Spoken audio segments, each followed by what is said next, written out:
কি বলবো sir? Sir আমি এখন কিছু বলতেই পারবো না।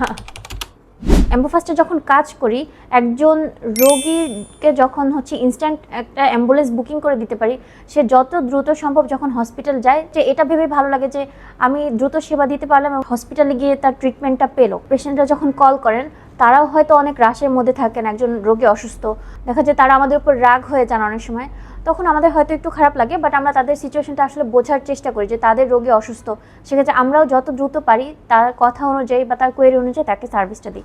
কাস্টমাররা আমাদেরকে বিভিন্ন ধরনের প্রশ্ন করে, যেমন ভাড়া কত, বা আপনাদের ওয়েবসাইট আছে কিনা, আপনাদের অ্যাপ আছে কিনা, ভাড়া এত বেশি কেন, হসপিটাল থেকে বাসায় যাব এত ভাড়া হয়ে যাচ্ছে, একটু ভাড়া কম করেন। অনেক সময় প্রশ্ন করে যে আপনাদের এখানে জব আছে কিনা, অনেকে তো আবার প্রশ্ন করে যে গার্লফ্রেন্ড এখানে পাওয়া যাবে কিনা। তখন আমরা কি করি, আমরা 999 সাজেস্ট করি ওনাদেরকে। তারপর অনেক সময় প্রশ্ন থাকে কতগুলো অ্যাম্বুলেন্স দিচ্ছেন আপনারা সারা বাংলাদেশে, এগুলো সব আপনাদের নিজেদের কিনা, বুকিং প্রসিডিউর কি আছে আপনাদের নাম্বার সেভ করে রাখলাম, যদি পরবর্তীতে প্রয়োজন হয় অবশ্যই যোগাযোগ করব।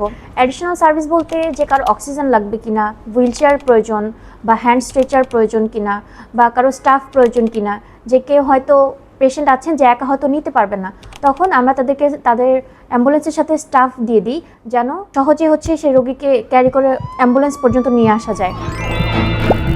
ambulfast.com